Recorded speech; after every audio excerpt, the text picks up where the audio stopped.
안녕하세요. 친절한 꼰대씨입니다. 오늘 시간에는 지난 시간에 만들었던 이 건물 알루미늄 판넬 부분 조금 추가적으로 작업을 해보도록 할게요. 전체 작업은 하지 않고요. 앞에 쪽만 좀 진행을 할 거고요. 창문 집어넣고 그 다음에 실리콘 매지 작업 해보도록 하겠습니다. 우리가 이 실리콘 코킹 부분, 실리콘 줄눈 부분을 표현하는 방법이 여러 가지가 있는데 이것저것 좀 알아보도록 하겠습니다. 총 4가지 방법으로 알아볼 거고요. 첫 번째로는 와이어프레임 모디파이어를 사용하는 거, 그리고 두 번째는 커브 객체를 만들어서 사용하는 거, 세 번째는 쉐이더 노드에서 그냥 해결하는 거, 그리고 네 번째는 지오메트리 노드와 쉐이더 노드를 섞어서 사용하는 거. 요게 오늘 메인이 될 겁니다. 요거는 아주 간단하게 하고 넘어갈게요. 아쉬운 부분들이 있기 때문에 최대한 간단하게 하고 넘어가는 겁니다. 일단 전체 작업을 하지 않을 거기 때문에 필요 없는 부분은 삭제를 하고 진행을 하도록 할게요. 이만큼만 작업 진행을 할 거고요. 자, 일단은 창을 먼저 만들어야 되니까 창문 작업을 할 건데 지난 시간에 제가 이거를 좀 고민을 했죠. 창문을 어떻게 작업을 할 것인가. 그런데 그냥 최대한 간단하게 작업하도록 하겠습니다. 지금 여기 가로로 긴 창들 같은 경우에는 프레임이 안 보이는 커튼홀이고요. 여기는 프레임이 있는 창호였어요. 그래서 여기 같은 경우에는 간단하게 작업을 하도록 하겠습니다. 디테일을 더 올리고 싶다라고 하면은 제가 작업하는 것처럼 하는 것보다는 유리를 제대로 만들어주는 게 훨씬 더 좋을 것 같고요. 일단 여기를 채워 넣을 거기 때문에 그리드 필로 이렇게 채워주도록 하겠습니다. 그리고 해당 부분은 재질을 별도로 줄 거기 때문에 0번, 1번 이렇게 만들어 놨는데 판넬 부분 그리고 실리콘 줄눈 부분이라고 생각하면 되고요. 새로 하나 더 추가를 해서 해당 재질을 입혀주도록 할게요. 그럼 나머지 부분도 똑같이 작업을 하면 되겠죠. 그리드 필 해주고 재질은 2번 재질로 어사인. 일단은 재질을 한번 넣어놓고 작업을 해볼게요. 재질 같은 경우에는 어렵게 주지 않을 겁니다. 지금 두께가 말도 안 되는 유리 두께가 나왔죠. 그래서 트랜스미션을 올려서 유리 표현을 해주지 않을 거고요. 그냥 트랜스퍼런트 BSDF 사용하도록 하겠습니다. 이걸로 입혀줄게요. 그리고 일단은 재질 미리 보기 말고 렌더링 미리 보기로 해서 이렇게 보도록 할게요. 그리고 나서 유리. 건축 유리 같은 경우에는 완전 투명은 아니고 살짝 색상이 있으니까 그런 색상 정도를 표현을 해주면 되겠죠. 이렇게 되면은 반사가 전혀 없기 때문에 어색할 수 있으니까 글로시 BSDF를 같이 믹스해서 표현해 주도록 하겠습니다. 러프니스 값은 좀 낮춰놓고요. 팩터 값을 조절을 해서 반사율을 좀 조정을 하면 되겠죠. 적당한 값으로 잘 만들어 주시면 되실 것 같아요. 자, 그러면은 나머지 부분도 면을 채워 넣어야겠죠. 채워 넣을 면을 선택을 했을 때 내가 재질을 어떤 걸 선택하느냐에 따라서 채워지는 면이 해당 재질로 바로 들어가게 됩니다. 지금 세 번째 유리 재질을 선택한 상태에서 그리드 필을 하면은 바로 유리 재질이 되는 거고요. 자, 윗부분 하는데 만약 내가 위에 있는 실리콘 코킹 부분으로 재질 적용을 하겠다라고 하면은 해당 부분이 들어가게 됩니다. 그래서 가장 빠르게 좀 채워 넣을 수 있는 거는 유리 재질을 선택한 상태에서 그리드 필을 하게 되면은 재질을 한 번 더 안 줘도 되니까 바로바로 작업 진행이 가능하겠죠. 그 다음 오른쪽에 있는 부분도 유리창을 만들어 주도록 할게요. 이번에는 작업하기가 귀찮으니까 그냥 전체를 선택한 상태에서 첫 번째 재질 잡고 그냥 필 해주도록 하겠습니다. 이러면은 면이 다 이렇게 제대로 차서 들어가니까 걱정할 필요가 없고요. 여기에서 유리창이 들어가는 부분 일부 잡고 Shift G키 눌러서 에어리어로 비슷한 부분들 한꺼번에 선택하도록 할게요. 그러면은 여기만 더 선택을 하면 되겠네요. 여기는 프레임이 있는 유리창이니까 프레임을 만들어 줘야겠죠. 간단하게 그냥 인셋 해서 60mm 정도 밀어 놓고요. 그 다음에 안쪽으로 70mm 정도 밀어서 넣어 주도록 하겠습니다. 이런 형태가 됐어요. 그리고 지금 선택한 부분 같은 경우에는 유리 재질 어사인 해주면 되는 거고요. 그 다음에 확장 선택한 다음에 가운데 있는 유리 부분만 제외를 시키고요. 해당 부분 같은 경우에는 판넬 재질이 아니고 새로운 재질 하나 더 만들어서 어사인 해주고요. 여기는 별도의 프레임을 만들어 주도록 하겠습니다. 그냥 좀 잘 보이게 색상을 그냥 막 줄게요. 그리고 나서 다시 렌더링 미리 보기 해서 가서 보면은 이렇게 프레임이 일단 나오는 모습을 볼 수가 있죠. 이런 식으로 해서 모델링은 그냥 끝내도록 하겠습니다. 여기에서 우리가 재질만 한번 보도록 할게요. 지금 유리가 나눠지는 모양이 이런 식으로 나눠지는데 유리가 너무 다 일괄적으로 주변을 반사시키고 있죠.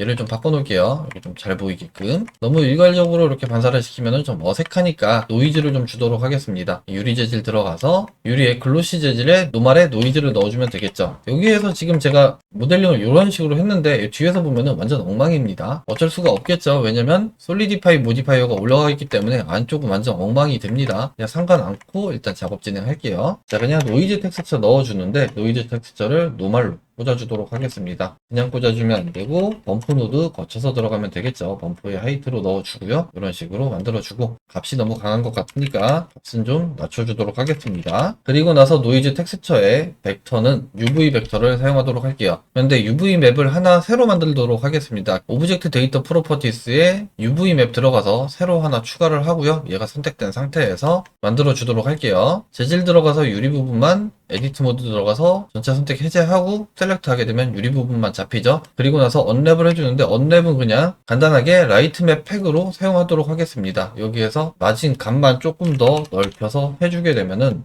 어떤 식으로 UV가 펴지느냐? 이런 식으로 펴집니다. 그냥 다 네모 딱지 모양으로 개별적으로 펼쳐지는 모습을 볼 수가 있고요. 여기에서 페이스가 어떻게 선택되는지를 보면은 얘랑 얘가 바로 옆에 붙어 있는 그런 애들이 아닙니다. 자, 여기에서 볼까요? 얘를 하나 선택해서 보게 되면은 여기 들어있죠? 바로 옆에 있는 게 바로 옆에 있지 않고 멀리 떨어져 있어요. 그렇기 때문에 노이즈가 랜덤하게 좀 섞일 수 있게 됩니다. 최대한 간단하게 랜덤한 유리를 좀 표현하기 위해서 이렇게 한 거고요. 방금 만든 언랩 001번에 적용을 할 거기 때문에 지금 UV맵 노드를 하나 추가하고 얘를 UV맵 001번으로 해서 연결을 해주도록 하겠습니다. 자, 그러면은 스케일을 다시 좀 조정을 해야겠죠. 범프도 너무 강한 것 같으니까 조금 약하게 조정을 좀 해볼게요. 자, 이렇게 해서 보면은 유리판과 유리판 사이에 어긋나는 모습을 볼 수가 있어요. 이런 식으로 해서 간단하게 유리를 표현을 하면 될 것 같습니다. 그러면 이제 모델링은 다 됐다라고 보고요. 본격적으로 한번 코킹 처리 한번 해보도록 하겠습니다. 첫 번째, 와이어 프레임 모디파이어 사용한다고 했으니까 모디파이어에 애드 모디파이어 와이어 프레임 사용하면 되고요. 그냥 와이어 프레임을 사용했을 경우에 이렇게 지금 보는 것과 같이 원본 객체가 사라져 버리죠. 그런데 원본 객체는 남아 있어야 되니까 와이어 프레임 모디파이어에 있는 리플레이스 오리지널을 체크 해제해 주게 되면은 원본 객체가 나타나게 됩니다. 그리고 지금 코킹 부분은 색상을 메터리얼에 두 번째 만들어 놨던 이걸로 넣을 거기 때문에 우리가 모디파이어 메터리얼 옵셋이라고 되어 있죠. 얘를 1번으로 바꿔주게 되면은 이렇게 들어가요. 사이즈를 조금 더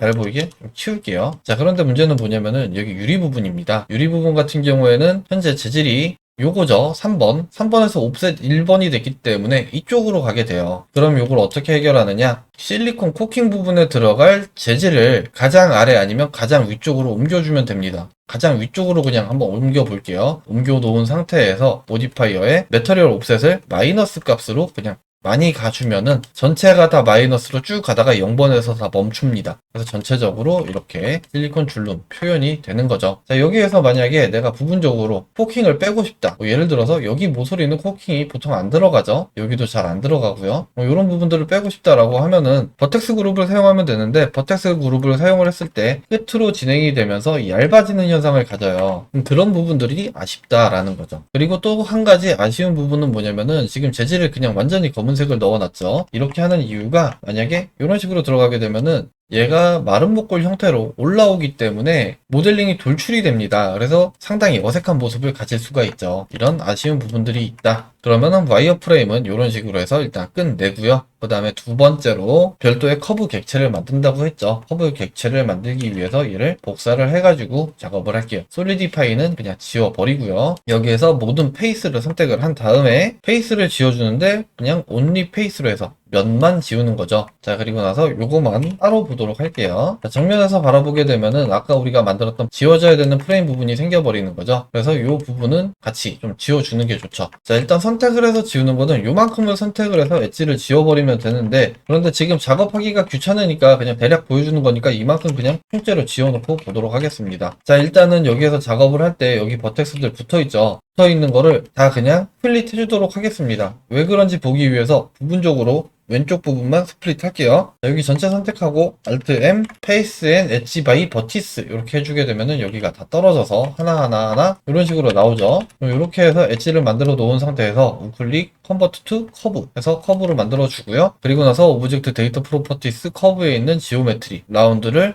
올려주도록 할게요. 역시나 좀 두껍게 보기 위해서 이렇게 해주고요. 그 다음에 재질 적용 해줘야겠죠. 재질 적용은 그냥 검은색으로 하도록 하겠습니다. 자, 그리고 나서 정면에서 바라보게 되면은 경우에는 지금 다 분리를 시켜놨기 때문에 이런 식으로 나오게 됩니다. 그런데 반대쪽 같은 경우에는 끊어놓지를 않았어요. 끊어놓지를 않았기 때문에 이렇게 돌려서 보면은 두께가 달라집니다. 꺾어서 들어가는 부분. 요거를 막기 위해서 제가 그냥 전체 버텍스를 다 끊어놓은 거예요. 얘도 역시나 마찬가지로 돌출되는 형태로 만들어지기 때문에 아쉬워요. 그리고 버텍스를 끊어놨기 때문에 코너 부분이 이렇게 보기 싫게 나오는 거죠. 그래서 얘 같은 경우에도 그냥 디퓨즈 BSDF로 검은색 이렇게 넣어줘야 되는 거죠. 프리스풀드로 해놓고 그냥 스페큘러를 0으로 만들어도 상관은 없습니다. 근데 얘가 좀 더 가벼울 거니까 이렇게 해서 만들어 놓고요. 그리고 나서 얘를 다시 이렇게 갖다가 놓으면 되는 거죠. 원래 있던 자리 대충 갖다 놓을게요. 이렇게 하면 역시나 실리콘 코킹 부분을 처리를 할 수가 있는데, 이것도 이제 아쉬운 거는 돌출이 된다. 아까와 다르게 장점은 부분적으로 뺄 수는 있다라는 거죠. 만약에 이렇게 세로로 들어가는 해당 엣지를 없애고 싶다 그러면은 여기에서 그냥 딜리트 세그먼트 해주게 되면은 그 부분만 뺄 수가 있는 거죠. 자, 이렇게 해서 또 한 가지 해봤고요. 다음으로는 쉐이더 에디터에서 한번 해결하는 걸로 진행을 해보도록 하겠습니다. 판넬 부분 선택하고요. 판넬만 일단 진행을 해볼게요. 오브젝트 데이터 프로퍼티스에서 UV 맵이 첫 번째 거 선택되어 있는 상태, 지금 유리 겁니다. 이거는 유리에만 적용을 할 거예요. 그래서 다시 첫 번째 거 선택된 상태에서 UV 맵을 건드려 주는데, 전체 그냥 선택을 한 상태에서 리셋을 해주는 겁니다. 리셋을 해주면 어떻게 되느냐, 그냥 UV 맵이 페이스 하나당 하나씩 그냥 1대1 비율로 그냥 꽉 차게 들어가는 겁니다. 자, 이렇게 만들어 놓고요. UV 맵 첫 번째 거 가지고 와서 XYZ 이렇게 보게 되면은 이런 식의 UV 맵이 만들어지는 거죠. 한 칸당 하나씩. 자, 이거를 이제 수정을 하면 되겠죠. 세퍼레이트 XYZ에서 X만 한번 보도록 하겠습니다. 자, 지금 판넬 하나가 이렇게 진행이 되고 있죠. 근데 여기서 X를 매스 노드에 있는 핑퐁 기능을 사용을 해서 0.5 잡아주게 되면은 절반 갔다가 다시 어두워지는 이런 형태가 되는 거죠. 그리고 나서 맵 레인지 사용해서 프롬 맥스를 아래쪽 값으로 내려주게 되면은 넘어갔네요. 0.05 이렇게 가도록 할게요. 이런 식으로 표현이 되는 거죠. 그럼 민 값도 0.04 이 정도로 해서 올려주도록 하겠습니다. 이렇게 되면은 세로로 가는 코킹 부분은 만들어진 거고요. 가로로 가는 부분도 동일하게 만들어주기 위해서 이거 그대로 복사해서 Y축으로 연결을 해주면 되겠죠. 그러면 가로로 가는 게 만들어진 거고요. 이렇게 두 개를 그냥 멀티플라이 해서 보게 되면은 이렇게 표현이 바로 되는 것을 확인할 수가 있죠. 그리고 나서 이제 재질을 섞어주면 되겠죠. 디퓨즈 BSDF 검은색 하나 집어넣고요. 요거는 코킹 부분 이렇게 믹스해 주고요. 얘를 팩터 값으로 사용해 주게 되면은 이렇게 만들어지는 모습을 볼 수가 있습니다. 가장 아쉬운 부분은 재질마다 다 똑같이 적용을 해줘야 된다는 거고요. 그리고 두께 부분이 가로 부분 두께와 세로 부분 두께가 다르게 나옵니다. 그리고 판넬이 커지면 커질수록 이 부분에 대한 두께도 계속해서 바뀌어요. 결국은 페이스의 크기에 따라서 이 실리콘 코킹의 사이즈가 달라져 버리는 그런 결과가 생깁니다. 자, 장점이라고 할 수 있는 것 같은 경우에는, 얘 같은 경우에는 요거를 범프 맵으로 좀 이용을 할 수가 있다는 거죠.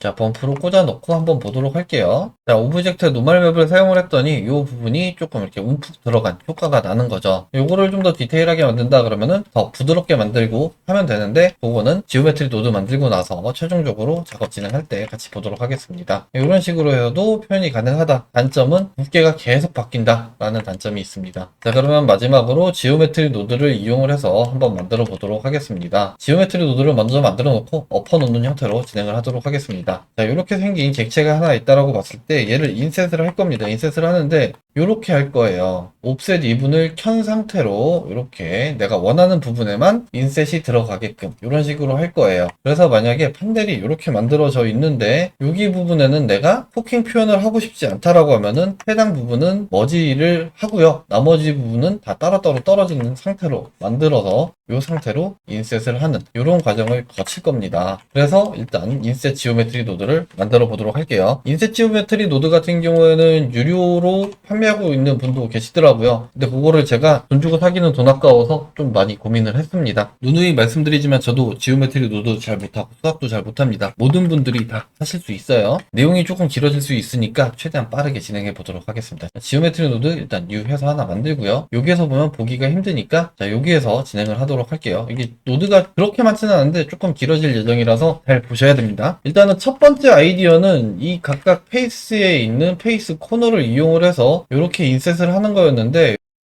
이렇게 인셋을 할 경우에는 각각의 페이스마다 인셋은 가능했는데 얘를 이렇게 한꺼번에 인셋을 하려고 보니까 이 중간 각을 찾을 방법이 없었습니다. 이렇게 저렇게 좀 헤매다가 우연치 않게 얘를 커브로 변환을 하고 인셋을 하고 가운데를 그냥 면을 채우는 그런 방식을 만들었는데, 그렇게 하니까 원본에서 가지고 있던 이 토폴로지가 너무 많이 깨져버리는 현상이 생겨서 결국은 스플라인으로 해서 인셋을 하고요. 이 인셋된 각각의 포인트의 값을 이 메쉬 상태의 오브젝트에 전달을 하는 그런 방식으로 진행을 했습니다. 바로 한번 만들어 보도록 할게요. 자, 말씀드렸듯이 일단은 커브로 변환을 해야겠죠? 커브로 변환을 하는데 전체를 커브로 변환을 하는 게 아니고 이 바깥쪽에 있는 것만 커브로 변환을 할 겁니다. 그러면 여기 가운데에 있는 엣지는 커브로 변환이 될 필요가 없는데, 끝에 있는 엣지와 가운데에 있는 엣지의 차이가 뭐냐라고 생각을 해보면은, 끝에 있는 엣지는 페이스를 하나만 가지고 있는데 가운데 엣지는 하나 이상 가지고 있습니다. 그래서 한 개만 가지고 있는 엣지만 커브로 변환을 하면 되는 거겠죠. 그래서 엣지 네이버스 요거를 사용을 하고요. 그리고 컴페어 노드를 사용을 하도록 할게요. 컴페어 노드에서 less than or equal해서 1을 해도 부동수 수점에 대한 두려움이 있기 때문에, 물론 얘는 인트저고 얘도 값은 무조건 하나 아니면 두 개 떨어지기는 하지만 약간의 불안감 때문에 그냥 less than으로 해서 1.5 정도를 주도록 할게요. 그리고 나서 얘를 셀렉트에다가 선택을 하게 되면은 이 중간에 있던 엣지가 사라진 것을 볼 수가 있죠. 자, 얘 같은 경우에는 지금 다 떨어져 있는 엣지입니다. 그렇기 때문에 엣지가 그대로 살아 있는 거예요. 여기 사이에 있던 거는 없어졌죠. 연결을 안 했을 때 중간중간 좀 자세한 설명은 최대한 좀 넘겨볼게요. 제 영상을 보면은 설명이 너무 많아서 영상이 길어지는 감이 없지 않아 있어서, 자, 일단은 이렇게 만들어 놨고요. 만들어 놓은 상태에서 얘를 인셋을 해야 되는데 인셋을 어떻게 하느냐라는 거죠. 자, 일단은 커브로 변환된 상태에서 이 버텍스에 대한 인덱스를 살펴보면은 어디가 됐든 0번이 하나가 시작되면은 여기가 만약에 1번이다 라면 2, 3, 4, 5 이런 식으로 한 방향으로 돌아가고요. 1번이 여기가 아닐 수도 있습니다. 1번이 여기가 되면은 여기가 2, 3, 4, 5 이렇게 갑니다. 메시 상태일 때는 0, 1, 2, 3, 4, 5 이런 식으로 애매하게 막 가요. 뭔가 규칙성이 없습니다. 하지만 스플라인은 규칙성을 가지고 있죠. 그리고 진행되는 방향으로 커브 탄젠트 값을 가지고 있습니다. 커브 탄젠트 같은 경우에는 들어오는 방향과 나아가는 방향의 중간 방향이라고 생각하시면 되세요. 여기 같은 경우에는 들어오고 나가는 거의 중간 방향, 여기는 들어오고 나가는 거의 중간 방향, 여기는 요렇게, 여기는 요렇게 갑니다. 사이각으로. 그러면 이 커브 탄젠트가 90도가 돌아서 안쪽을 바라보면 되는 거죠. 그래서 이 커브 탄젠트를 회전을 해줘도 되지만 이 원래 있던 오브젝트의 노말 방향, 그러니까 Z축 방향이죠. 여기에 있는 지점 하나에서만 본다 그러면은 지금 커브 탄젠트가 만약에 이쪽이라고 봤을 때 요렇게일 수도 있습니다. 해당 포인트에서의 면의 노말 방향은 요렇게 위로 가게 되는 거죠. 그러면 요렇게 두 개의 외적 값을 구해서 보게 되면은 요 방향이 나옵니다. 요 방향 아니면은 요 방향 둘 중에 하나가 나오겠죠. 외적의 방향은 두 벡터의 수직인 방향인데, 수직인 방향은 뭐 오른손 법칙을 따라서 수직 방향이 결정이 되는 건데 뭐 좀 찾아보세요. 저도 잘 모릅니다. 저도 이걸 잘 모르기 때문에 다른 잘하는 분들에 비해서 굉장히 오랜 시간이 걸려요. 이런 거 하나 만드는데, 말씀드린 것처럼 커브의 탄젠트와 그리고 면의 노말 방향이 필요하다고 했으니까 이렇게 두 개의 노드를 일단 꺼내 놓고요. 그리고 나서 면의 노말 방향은 지금 가지고 있지가 않죠. 그래서 커브로 변환하기 이전에 가지고 와야 됩니다. 캡처 어트리뷰트 노드를 통해서 벡터 값을 일단 저장을 한번 하는 거죠. 그런데 포인트가 아니고 페이스 방향으로 저장을 하는 겁니다. 그리고 나서 벡터 매스 노드를 통해서 크로스 프로덕트 외적을 해주는 거죠. 커브 탄젠트가 위로 가도 되고 얘가 위로 가도 되고 뭐 누가 위로 가나 상관은 없습니다. 하지만 방향이 두 가지가 좀 달라질 수는 있어요. 그러면 이렇게 해서 옵셋이 될 방향이 결정이 된 겁니다. 자, 그러면 만들어진 커브 객체를 셋 포지션 노드를 통해서 변환을 좀 시켜볼게요. 셋 포지션 그냥 갖다 꽂아주고요. 여기에서 크로스 프로덕트에서 나온 값을 옵셋 값으로 이렇게 넣어주도록 하겠습니다. 그러면 얘가 뭐 이상하게 좀 찌그러졌죠. 찌그러졌는데 여기에다가 스케일을 적용을 해서요. 스케일 값을 밑으로 내려가 보도록 할게요. 이렇게 봤더니 옵셋이 좀 제대로 되는 것 같습니다. 그러면은 원본 객체랑 셋 포지션 한 거랑 비교를 같이 보도록 할게요. 이렇게 해야 어떻게 옵셋이 됐는지 잘 보이니까요. 옵셋 값은 0.3 정도만 일단 주도록 하겠습니다. 일단 옵셋은 잘 됐는데 문제는 뭐냐면은 얘가 찌그러진다는 거죠. 찌그러지는 이유는 지금 옵셋이 0.3, 그러니까 300mm가 안쪽으로 밀려 들어갔는데 여기가 300mm인 겁니다. 근데 우리가 원하는 건 여기가 300mm가 돼야 되는 거죠. 그래서 이 값을 찾아야 됩니다. 그러면 현재의 지금 옵셋된 거를 이렇게 그려보면 이렇게고요. 그리고 지금 목표로 하는 곳이 여기라고 그냥 가정을 해볼게요. 그럼 첫 번째 삼각형, 여기 사이각을 세타라고 봤을 때 현재 이 길이 같은 경우에는 1입니다. 믿기지 않겠지만은 그냥 1이에요. 그런데 저거를 좀 더 명확하게 1로 만들기 위해서 얘를 노멀라이즈 해주도록 하겠습니다. 그러면 노멀라이즈를 하기 전이나 후나 동일해요. 값이 1이라는 이야기이죠. 그리고 우리가 지금 목표로 가는 삼각형을 봤을 때 지금 현재 스케일을 적용하기 이전에 이 높이를 1을 만들어야 되는 겁니다. 그러면은 현재 삼각형의 높이를 x라고 하고요. 우리가 목표로 하는 삼각형의 빗변의 길이를 a라고 볼게요. 여기를 a. 이렇게 보면은 빗변분의 높이 그냥 1대 x는 빗변분의 높이 a 대 1 이렇게 되는 거죠. 삼각형이 스케일로 커지는 거기 때문에 비율이 바뀌지는 않습니다. 그렇기 때문에 동일하게 나올 수가 있는 거고요. 요거를 계산해서 보면은 ax는 1이라는 값이 나오고 결국 a는 x분의 1이라는 값이 나오는 거죠. 결국 이 값을 1로 나눈 값이 결국 a의 길이다. 그러면 현재의 길이가 그냥 1이니까 곱하기 x분의 1을 하면은 a의 길이가 나온다라는 거죠. 1은 곱해도 계속 그냥 자기 값이니까요. 그러면 우리는 x의 길이만 구해내면 됩니다. 이 x는 작은 삼각형의 높이인 거고요. 이 부분을 작게 한번 본다 그러면 이 작은 삼각형의 빗변분의 높이는 사인 세타인 거죠. 그러니까 빗변은 1이고 높이는 x입니다. 요거는 사인 세타. 결국 x는 사인 세타.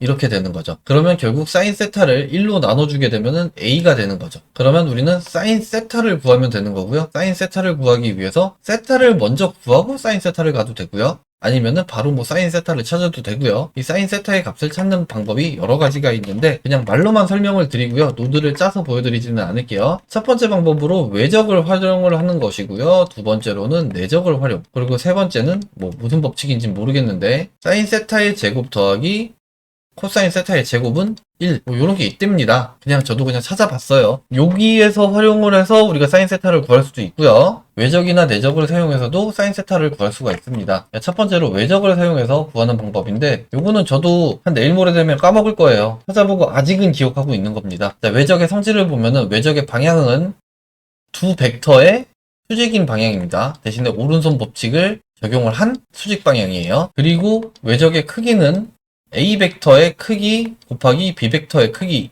곱하기 사인 세타예요. 그냥 그렇다고 합니다. 왜 그런지 저한테 물어보시면 안 돼요. 말씀드렸지만 아직까지는 그냥 외우고 있는 거예요. 원래부터 알던 걸 외운 게 아니고 최근에 공부를 해서 그냥 외우고 있는 겁니다. 그러면 여기서 사인 세타가 나왔죠. 결국 사인 세타는 A의 크기 곱하기 B의 크기 분의 1 이렇게 되는 겁니다. 이렇게 해서도 구할 수가 있고요. 그 다음에 내적을 이용을 해서 구한다 라고 하면은 요거 예전에 하기는 했었는데 A 벡터와 B 벡터의 내적은 A 벡터의 크기 곱하기 B 벡터의 크기 곱하기 코사인 세타입니다. 그래서 결국 코사인 세타는 A 벡터의 크기 곱하기 B 벡터의 크기 분의 A와 B의 내적 이렇게 나오는 거고요. 여기는 코사인 세타죠. 사인 세타가 아니고 여기서 사인 세타를 바로 구했죠. 여기에서는 코사인 세타이기 때문에 세타 값을 구해야 돼서 코사인의 반대 아크 코사인 A 곱하기 B 분의 A 내적 B 이렇게 구하면 되는 겁니다.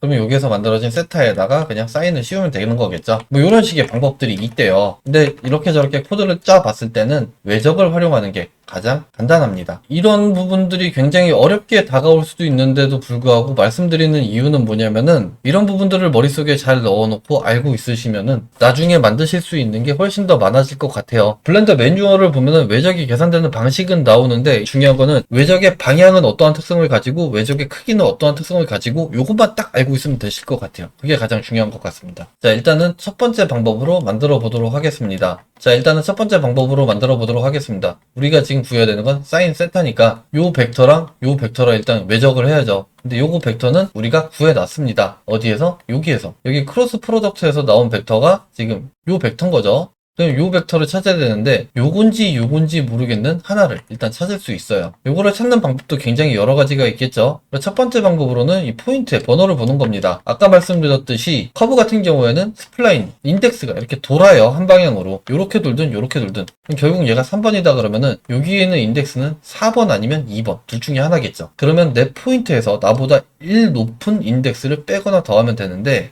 그런 방법도 하나가 있고요. 그 다음에 이 커브 같은 경우에는 핸들을 가지고 있죠. 그래서 이 핸들을 이용할 수도 있습니다. 이쪽으로 가나 이쪽으로 가나 값은 어차피 계산되는 거 동일하기 때문에 둘 중에 하나만 취해가지고 값을 가지고 나오면 될 것 같아요. 그럼 노드를 짜보도록 하겠습니다. 말씀드렸듯이 핸들을 사용할 거기 때문에 커브 핸들 포지션이라는 노드를 사용을 하면 돼요. 이렇게 보면은 이 핸들에 대한 포지션을 가지고 나올 수 있습니다. 그러면 만들어진 커브에서 핸들 포지션을 미리 보기를 한번 해볼게요. 미리 보기를 해서 이 스프레시트 컨트롤 포인트를 들어가서 보면은 뷰어를 봤더니 다 빵입니다. 분명 핸들에 포인트가 나온다 그랬는데 빵이 나오죠. 왜냐? 핸들에 포인트가 없기 때문에 그렇습니다. 메쉬 상태에서 메쉬를 커브로 변환을 하게 되면은 그냥 폴리 커브로 변환이 되면서 핸들이 나오지가 않아요. 그래서 우리가 이 커브를 바꿔줘야 됩니다. 셋 스플라인 타입 노드를 이용을 해서 얘를 베지어로 바꿔주게 되면은 이렇게 핸들의 포지션이 나오고요. 이 포지션 같은 경우에는 역시나 그냥 절대 좌표입니다. 객체의 원점 기준에서 이렇게 가는 벡터이기 때문에 요거는 제가 봤을 때 필요가 없어요. 그런데 벡터를 릴레이티브로 사용하게 되면은 각 포인트에서 나아가는 방향, 크기를 잡을 수가 있는 거예요. 그러면은 그냥 레프트로 사용을 한다라고 보고요. 노멀라이즈를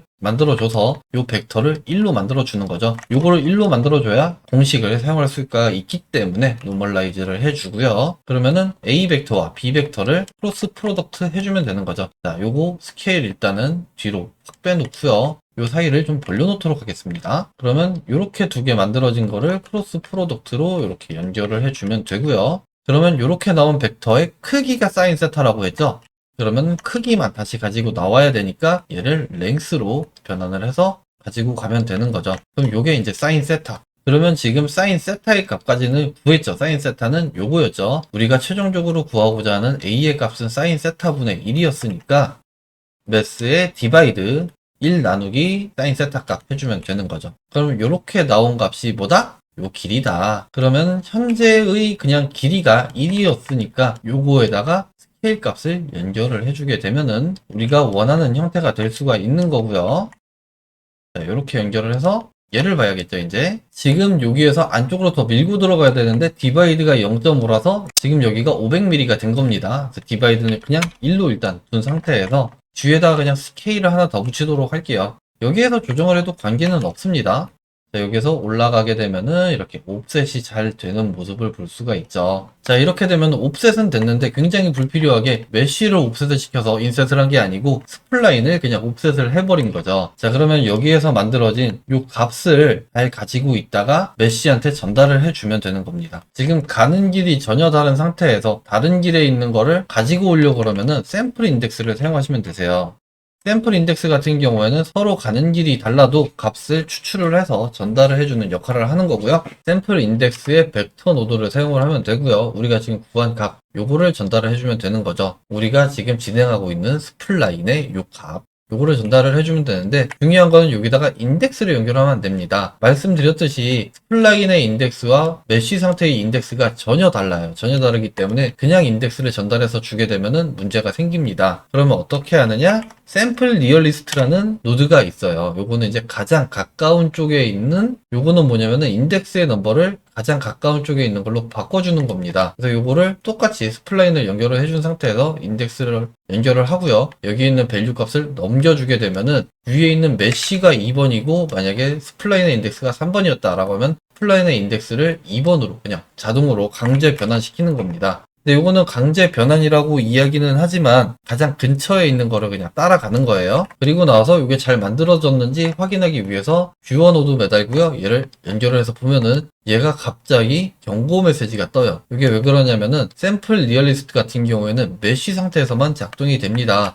그래서 우리는 아까 만들었던 커브를 다시 한번 메쉬로 변환을 시켜야 하기 때문에 커브 투 메쉬 노드를 이렇게 붙여줄게요. 이렇게 되면 또 문제가 생기는 게 뭐냐면은 이 부분입니다. 이 부분. 샘플 인덱스. 여기 지금 메쉬로 변환한 상태에서의 값을 가지고 오는 게 아니고 이전 커브일 때 이 값을 가지고 있었어야 돼요. 그렇기 때문에 캡처 어트리뷰트 노드를 사용을 해서 메쉬 변환 이전에 우리가 만든 값을 저장을 해야 됩니다. 그리고 이렇게 만들어진 값을 다시 한번 밸류로 연결을 시켜서 값을 저장을 해 놓는 거죠. 자, 그리고 이제 또 한 가지 더 해야 되는 거는 우리가 아까 여기 커브 객체로 변환을 한 다음에 지나갔죠. 얘네 같은 경우에는 지나가는 방향이 계속 동일하게 나와야 되는데 메쉬로 변환한 상태에서 가장 가까운 쪽에 샘플을 얻어냈는데 얘는 스플라인 상태에서 가지고 들어온다 라고 하면 안 됩니다. 그래서 메쉬로 변환된 거를 여기에다가도 똑같이 이렇게 꽂아 넣어주면 돼요. 영상 녹화하다가 중간에 잠깐 헤매고 뭐가 잘못됐지 하고 보고 있었습니다. 자, 그리고 나서 이제 우리가 만들었던 원본 메쉬를 한번 수정을 해볼게요. 셋 포지션 노드 중간에다가 꽂아 넣어주고요. 여기서 만들어진 샘플 인덱스의 밸류 값, 그러니까 우리가 지금 옵셋을 하고자 하는 값이죠. 요거를 연결을 해주게 되면은 옵셋이 잘 됐습니다. 그러면 원본 객체랑 한번 조인을 해서 보도록 할게요. 자, 이렇게 옵셋이 잘 되는 모습을 확인할 수가 있죠. 그런데 우리가 이제 옵셋을 제대로 하기 위해서는 익스트루드 메쉬 그리고 이 탑 부분만 셀렉트 옵셋 빵 인디비주얼 0 이렇게 해서 옵셋을 만들어낼 수가 있는 거죠. 원래는 이제 나와 있던 방식이 가장 흔한 방식이 익스트루드 메쉬 하고요. 그 다음에 스케일로 그냥 조정해서 탑 부분만 안으로 밀어 넣는 건데, 이런 식으로 이제 노드를 작성하게 되면은 전체적으로 동일한 양으로 인셋을 할 수가 있는 거죠. 자, 이렇게 해서 이제 다 됐다 싶은데 옆으로 살짝 이동해 볼게요. 자, 여기 지금 모양 좀 이상하게 나오죠. 이게 왜 그런가 하고 보면은 우리가 인덱스를 얻어올 때 여기 샘플 리얼리스트라고 되어 있죠. 지금 여기 있는 객체를 보면은 이렇게 하나, 둘, 셋, 네 개인데 여기에는 페이스도 버텍스가 두 개, 스플라인도 버텍스가 두 개였죠. 그러면은 각각 정확한 방향으로 이렇게 샘플을 전달을 해 줬어야 되는데 얘가 그 옆에서 들어온 게 너무 가깝다 보니까 옆으로 그냥 가버린 겁니다. 애초에 떨어져 있어야 하는 버텍스가 너무 가깝게 있으니까 누가 나랑 더 가까운지를 계산을 잘못하고 있는 거예요. 그래서 이 부분을 어떻게 할까 굉장히 많은 고민을 하다가 결론에 도달한 거는 그러면 애초에 얘네를 그냥 떨어뜨려 놓자 라는 거였어요. 그래서 최초에 만들어진 객체를 그냥 스케일 엘리먼트를 이용을 해서 사이즈를 조정을 하는 거죠.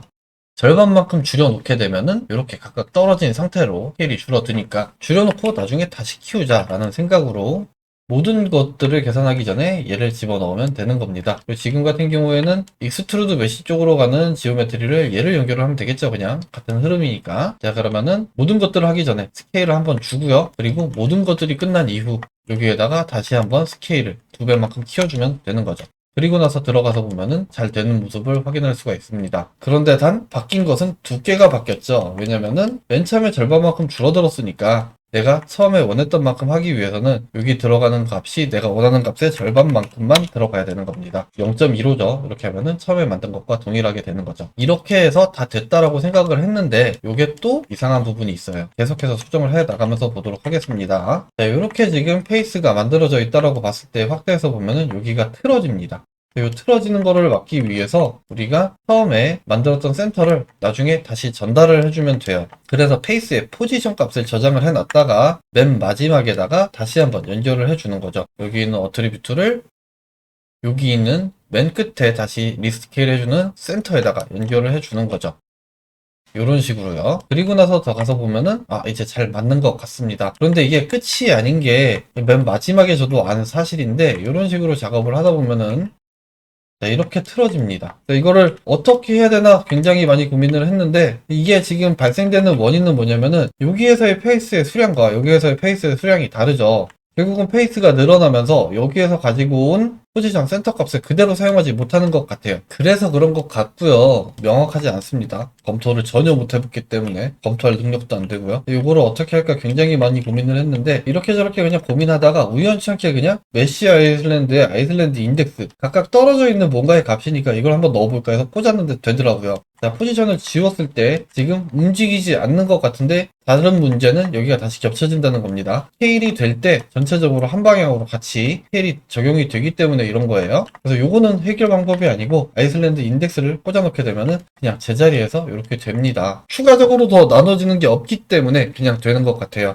대신에 요거 이제 스케일 되는 모양을 보면은 이렇게 제각각 이런 식으로 스케일이 적용이 됩니다. 그래도 제가 지금 최종적으로 뽑아내는 모양에는 전혀 문제가 없다라고 생각이 들어서 이렇게 연결을 했어요. 그럼 다 됐다 싶은데 아직도 다 된 게 아닙니다. 조금 건드려야 되는 부분이 하나 있어요. 자, 지금 다 잘 나왔다라고 생각이 드는데 여기 있는 페이스 하나를 복사로 해서 꺼내가게 되면은 다른 건 다 인셋인데 얘만 아웃셋이 되고 있습니다. 이게 왜 그러냐면은 스플라인이 다 이렇게 한 방향으로만 간다라고 얘기했죠. 근데 얘는 반대 방향으로 가서 그런 겁니다. 지금 페이스의 노멀 방향은 Z축 방향이기 때문에 커브 탄젠트 방향이 요 방향이어야지만 안쪽으로 작아지는 건데 얘 같은 경우에는 커브 탄젠트가 반대쪽 방향이 돼버린 겁니다. 그러니까 도는 방향이 반대가 된 거죠. 내가 원하든 원치 않든 반대 방향으로 가고 Z축 방향으로 벡터가 있을 때 요거 두 개를 외적을 했더니 방향이 요렇게 가버린 겁니다. 그러면 우리가 아까 커브 탄젠트 크로스 프로덕트에서 노멀라이즈 시킨 여기서 나오는 요 값, 요 벡터의 값이 밖으로 가는지 안으로 가는지 요거를 판단을 해서 밖으로 가는 거는 뒤집어주면 되는 겁니다. 뒤집어주는 건 어떻게 뒤집어주느냐? 리버스 커브 노드가 있어요. 이 리버스 커브 노드를 이용해서 뒤집어주면 됩니다. 리버스 커브 노드가 들어가게 되면 얘만 정상, 그리고 꺼지게 되면 얘만 비정상 이렇게 되는 거죠.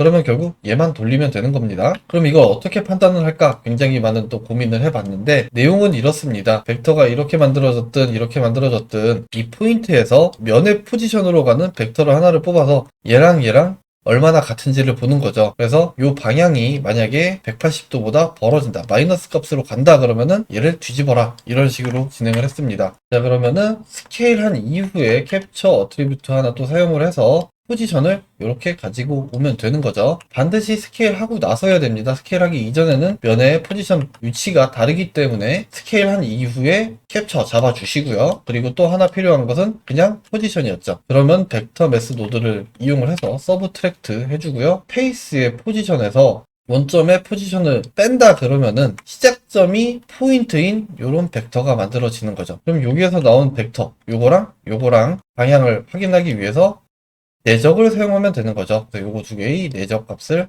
이용을 해서 뒤집을 커브를 선택하면 되는 겁니다. 이렇게 해서 나온 값을 evaluate on domain 노드를 활용을 해서 불린으로 잡아주고요.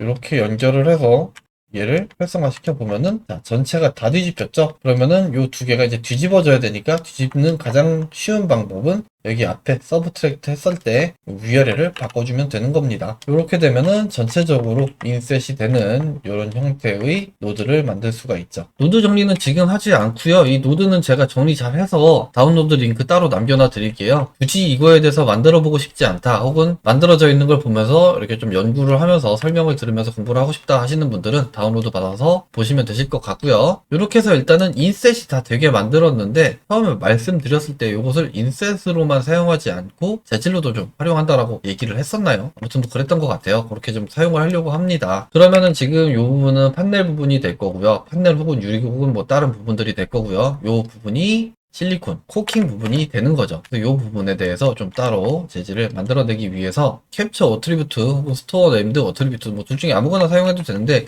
일단 지금 보기 편하니까 이걸로 해놓고 나중에는 캡처를 이용하든 뭐 이거를 이용을 하든 정리를 해서 올려놔 드리도록 하겠습니다. 다 만들어진 이후에 캡처 어트리뷰트 노드 이용을 해서 익스트루드 메시의 탑이 아닌 부분만 보도록 할게요. 그러면은 물림 매스 낫으로 바꿔주고요. 탑이 아닌 부분을 보게 되면은 어떻게 될까? 밸류 값은 그냥 1을 주도록 할게요. 네임은 그룹 이렇게 주도록 하겠습니다. 왜 그룹을 주느냐? 요거 나중에 버텍스 그룹으로 써먹으려고 그래서 그래요. 그리고 나서 미리 보기 해야 되니까 네임드 어트리뷰트 얘는 그룹 이렇게 해서 값을 미리 보도록 하겠습니다. 뷰어 노드 달고요. 그거를 밸류로 보게 되면은 자, 이런 식으로 나옵니다. 요거 그냥 반전시켜서 쓰면은 바로 그냥 범프 맵으로 사용이 가능하겠죠. 그래서 요거를 좀 활용을 해서 사용을 하려고 했는데 요게 좀 이상한 게 뭐냐면은 자, 일단 지워놓고 재질 미리 보기로 가고 여기다가 재질을 하나 넣어서 보도록 할게요.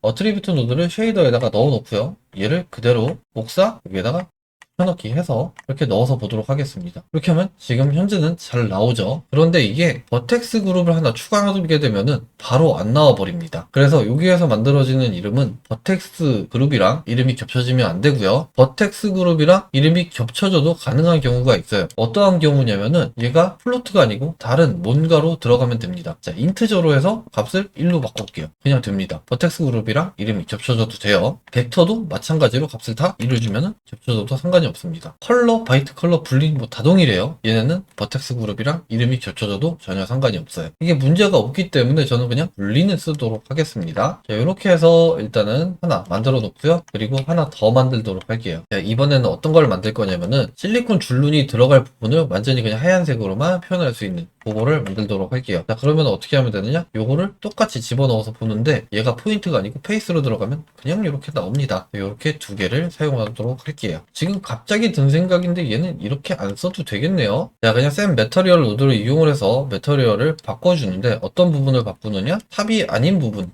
이렇게 해서 바꿔주게 되면 되는 거겠죠. 그럼 이 부분에는 킹 부분에 대한 재질을 하나 만들어서 이렇게 그냥 넣어주면 되겠네요. 굳이 이거를 어트리뷰트를 만들어서 힘들게 하지 말고 이렇게 하도록 하겠습니다. 그러면 사전 작업은 다 끝났네요. 사전 작업은 다 끝났고요. 요거를 재질 설정하고 최종적으로 입혀보도록 할게요. 자, 재질을 추가적으로 건드려 주는데 아까 만들어뒀던 어트리뷰트 가지고 오고요. 여기에 그룹해서 요거를 미리 보기 하도록 할게요. 자, 요거에 반전시켜서 범프맵을 만들어주면 될 것 같아요. 자, 요거를 아래쪽으로 이제 열어서 좀 크게 보도록 할게요.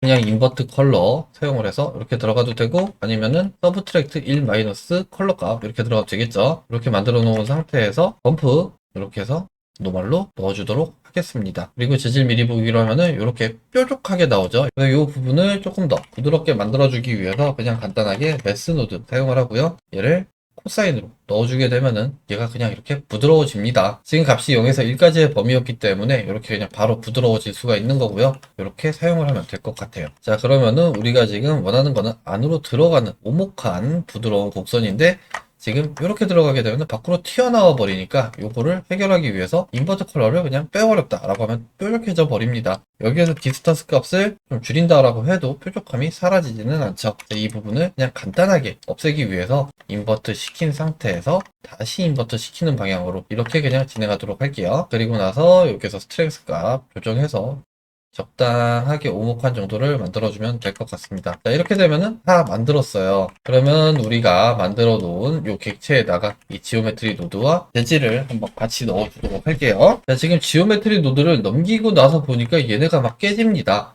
제가 뭘 하나 덜 해서 그래요. 요게 왜 깨지는지 한번 보도록 하겠습니다. 계속 왔다 갔다 해서 좀 죄송하네요. 이렇게 생긴 객체가 있다라고 생각을 하고요. 사이에 있는 엣지는 지금 전체 다 연결이 되어 있는 상태입니다. 그러면은 이렇게만 지금 인셋이 되면 되겠죠. 그래서 지오메트리 노드를 적용을 해보게 되면은 가운데 부분이 다 찌그러집니다. 이게 왜 그러냐, 셋 포지션에 들어갈 때 여기 탑 부분, 그러니까 이 안쪽에 있는 부분에 대한 모든 버텍스가 다 이동이 돼요. 가장 가까운 쪽에 있는 버텍스라고 하면은 여기 있는 버텍스 같은 경우는 가장 가까운 게 이쪽이겠죠. 여기에 있는 버텍스의 샘플 인덱스에서 나온 이 계산된 값, 이거만큼 옵셋이 다 되는 겁니다. 하다 보니까 이렇게 이제 찌그러지는 결과가 생겨요. 우리가 지금 인셋이 되기를 원하는 부분만 생각을 해보면은, 자, 여기는 다 탑입니다. 여기는 다 사이드죠. 이 사이드 부분 중에서 얘를 제외한, 그러니까 우리가 지금 엣지로 변환한 부분을 제외한 나머지 부분만 인셋이 되면 되는 겁니다. 결국은 탑에서 가지고 오는 게 아니고 사이드에서 가지고 와야 되는 거고요. 서브트랙트로 해서 또 다른 계산 방법이 더 있을 수도 있겠죠. 사이드에서 우리가 맨 처음에 만든 거를 뺀 나머지 부분만 안쪽으로 밀어 넣어라, 이렇게 하게 되면은 내부 쪽은 잘 깨끗하게 남아있는 형태로 인셋이 되는 겁니다. 그럼 이 인셋을 한번 우리가 만든 건물에다가 넣어주도록 할게요. 자, 일단은 인셋 지오메트리 노드를 사용해서 넣어줬기 때문에 여기 끝에 보면은 이렇게 인셋이 들어갔는데 인셋 양이 너무 많네요.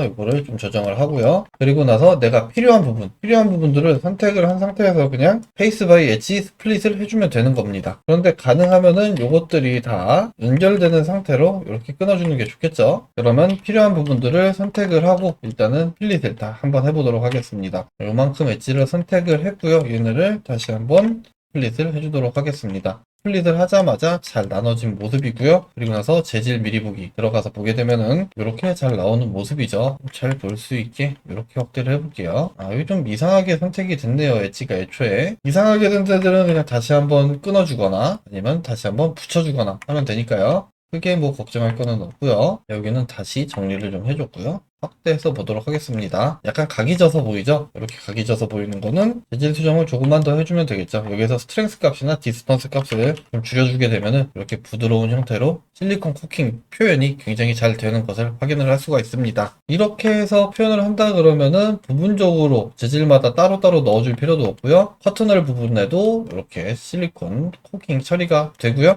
이런 샤시 부분에도 다 처리가 되는 거죠. 지금 인셋 양이 너무 많았기 때문에 샤시 프레임까지 이렇게 먹고 들어갔는데 양을 좀 줄여주게 되면은 이런 부분들도 잘 들어가는 것을 확인을 할 수가 있죠. 지금 이렇게 모델링이 깨지는 것 같은 경우에는 제가 좀 뭐 잘못해서 그렇습니다. 여기 창만 다시 선택하고 얘네는 그냥 머지 바이 디스턴스에서 이렇게 잡아주면은 잘 나오는 것을 확인을 할 수가 있죠. 스플릿을 할 때 너무 성급하게 좀 스플릿을 했나 봅니다. 어쨌든 뭐 이런 식으로 해서 지오메트리 노드를 활용해서 만들게 되면은 유리도 칸칸이 약간씩 어긋나는 이런 표현도 다 가능하고요. 그리고 추가적으로 판넬이 여기가 그냥 없어지고 하나가 붙는다라고 하면은 그냥 붙여주면 되는 거죠. 엣지 선택하고 선택된 상태에서 머지 바이 디스턴스 해주게 되면은 쉽게 없앨 수도 있고 다시 만들 수도 있고요. 다시 만들 때는 역시나 엣지 선택한 상태에서 그냥 엣지 스플릿 해주게 되면은 다시 나타나는 모습을 볼 수가 있는 거죠. 그리고 전체적인 부분에도 다 같이 넣을 수도 있고요. 그리고 조금 더 확대를 해서 렌더링을 돌린다라고 해도 이 줄눈에 대한 표현이 훨씬 더 부드럽게 잘 되기 때문에 더 자연스럽게 좀 뽑힐 수는 있을 것 같아요.